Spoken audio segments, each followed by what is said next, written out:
Doctor Yunus সাহেব, অন্তর্বর্তীকালীন সরকার আমাদেরকে এত বোকা ভেবেন না। একটাই অনুরোধ করবো, এত বোকা ভাববেন না আমাদেরকে। আমরা এক শয়তানের বিরুদ্ধে আন্দোলন করলে 16 ছোট শয়তান বদলায় বড় শয়তান বসাবেন। আপনারা শিক্ষা ব্যবস্থায় ধর্ম রিলেটেড বিষয়গুলোকে সাব্যস্ত করার জন্য আপনাদের তত্ত্বাবধায়ক সরকারে একজন ধর্ম উপদেষ্টা আমাদের আলেম সমাজের থেকে প্রতিনিধিত্ব করতেছেন, ডক্টর আফম খালিদ সাহেব। বাংলাদেশের ইসলামপন্থীরা সকলে তার ব্যাপারে একমত, কারো তার ব্যাপারে দ্বিমত নাই। এরকম একজন ইসলামপন্থীদের সর্বজন গ্রহণযোগ্য ব্যক্তি আপনাদের পরিষদে থাকার পরেও আপনারা শিক্ষা কমিশনে ধর্ম বিষয়ক স্কলার যখন নেবেন, আফম খালিদ সাহেবকে জিজ্ঞাসা করেছেন? আপনারা করেন নাই। সবকিছু আপনারা আপনাদের মন মতো করবেন, ইসলাম বিষয়েও আপনারা আলেম সমাজের মতামতের তোয়াক্কা করবেন না। আর এরপরে আমরা গলা ফাটায় চিৎকার করলে বলবেন যে হুজুররা এত চিৎকার করে কেন? এরপরে ছোট শয়তানের বিরুদ্ধে আমরা প্রতিবাদ করলে ওই ছোট শয়তান বদলায় বড় শয়তান বসাবেন। এইভাবে যদি চলতে থাকে তারপরে আমরা আর বড় শয়তানের বিরুদ্ধে বলবো না, বড় শয়তানের যারা নিয়োগ দেয় তাদের বিরুদ্ধে আমরা কথা বলা শুরু করব। মনে রাখবেন, আমরা যদি কথা বলা শুরু করি বাংলাদেশে আমাদেরকে মোকাবেলা করা এতটা সহজ হবে না। কারণ আমরা যতটা সহজে আল্লাহর দ্বীনের জন্য রক্ত দিতে পারি, আর কেউ এতটা সহজে রক্ত দিতে পারে না। আমরা রক্ত দিয়ে শাপলা চত্বর রঞ্জিত করেছি, আমরা রক্ত দিয়ে হাটহাজারী রঞ্জিত করেছি, আমরা রক্ত দিয়ে শহীদ বাড়িয়ে তৈরি করেছি। টেকনাফ থেকে তেতুলিয়া আমরা যে পরিমাণ রক্ত দিয়েছি, ফ্যাসিবাদের মোকাবেলায় আর কেউ এতটা রক্ত দেয় নাই।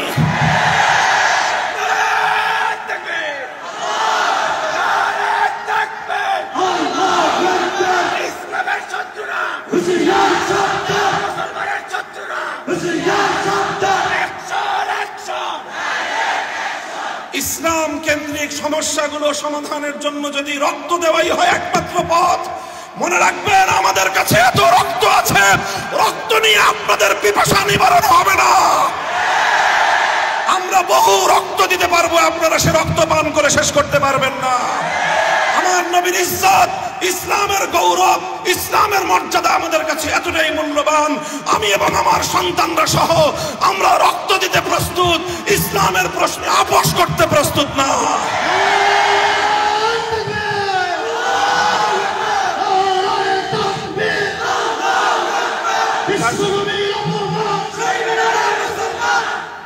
আমাদের খুব বিনীত অনুরোধ থাকবে, নিবেদন থাকবে, শিক্ষা ব্যবস্থা হোক, আইন সংস্কারের ক্ষেত্রে হোক, বিশেষ করে এই দুটো জায়গার কথা আমি উল্লেখ করলাম। শিক্ষা কমিশন এবং আইন সংস্কার কমিশন, আপনারা যাই করবেন ইসলামের নামে ইসলামিক স্কলার হিসেবে একজন ব্যক্তিকে আপনারা সেখানে সিলেক্ট করবেন যে লোকটা নবীর হাদিস অস্বীকারী। এই ধরনের তামাশা আমাদের সাথে করবেন? আপনারা কি মনে করতেছেন যে তামাশা করে আমাদেরকে আপনারা লাজবাব করে দিবেন? মনে রেখেন, আমাদের পিঠ যদি দেয়ালে ঠেকে যায় তখন আমরা যে প্রতিক্রিয়া দেখাবো, ওই প্রতিক্রিয়া সামাল দেওয়ার শক্তি না বাংলাদেশের আছে, না ভারতের আছে, না আমেরিকার আছে। কারণ আমরা জীবন মৃত্যুর পরোয়া করি না যখন আমার নবীর ইজ্জত এবং আমার নবীর আনিত দ্বীন ইসলামের স্বার্থের প্রশ্ন এসে দাঁড়ায়। আবার আপনাদেরকে খুব শান্ত নম্র ভাষায় পরামর্শ দিচ্ছি, ধর্ম রিলেটেড যে কোনো সমস্যাগুলোর সমাধান আপনাদের মন মতো করলে হবে না।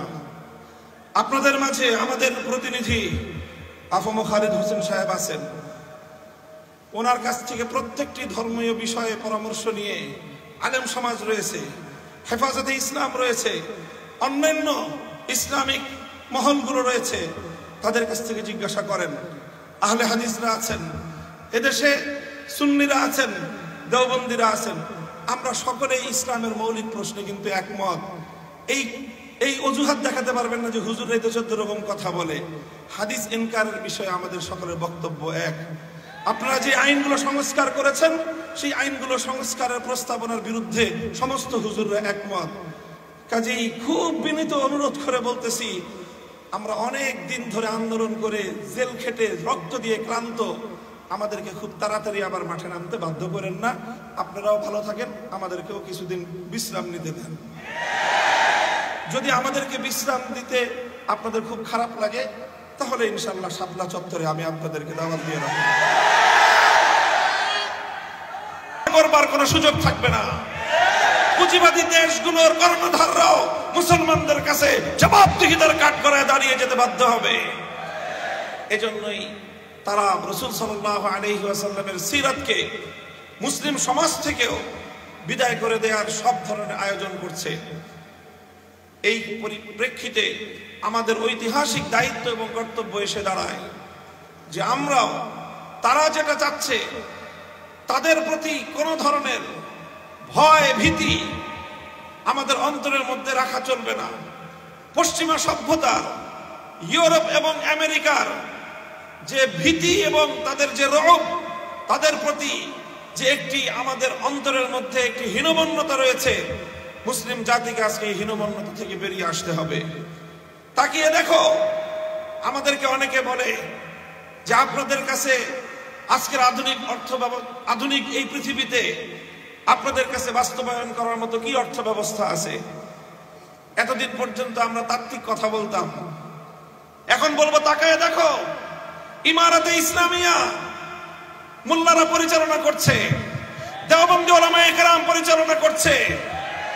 সেখানকার এই মাদ্রাসার হুজুর এবং শিক্ষকরাই ইমারতে ইসলামিয়ার টপ টু বটম গোটা প্রশাসন সবকিছু তারা পরিচালনা করছে। তোমাদের মতো এত ডক্টর সেখানে নাই।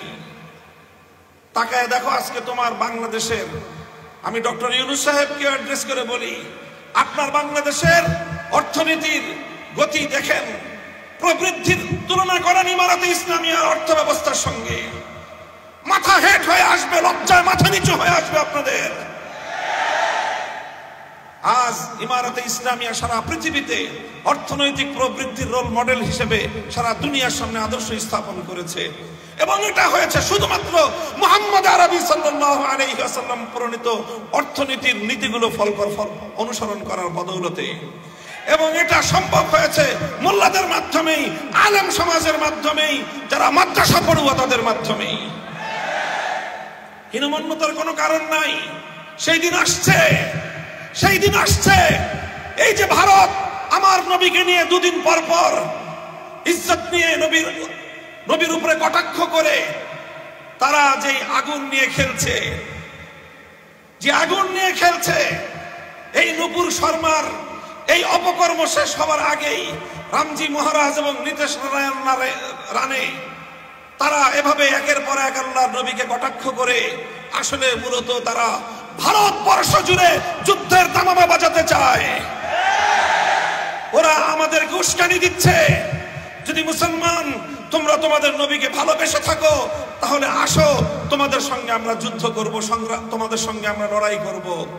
আলহামদুলিল্লাহ, আমাদের স্বাধীন ভারতের বাইরে, ইন্ডিয়ার বাইরের অন্য স্বাধীন মুসলিম দেশগুলোর কথা তো পরে, খোদ ভারতে মুম্বাই অভিমুখে লাখো নবী প্রেমিক জনতার লং মার্চ আজকে গোটা ভারতকে থরথর করে কাঁপিয়ে দিয়েছে। আমরা ভারতের মুসলমানদেরকে অভয় দিতে চাই, তাদেরকে সহমর্মিতা জানিয়ে বলতে চাই, যদি নরেন্দ্র মোদীরা হিন্দুত্ববাদ প্রতিষ্ঠার জন্য আমার নবীকে বারবার আঘাত করতে চায়, আমরা এই উপমহাদেশের প্রায় 100 কোটি মুসলমান ভারতকে খান করার জন্য যা করতে হয় তাই করব আমরা।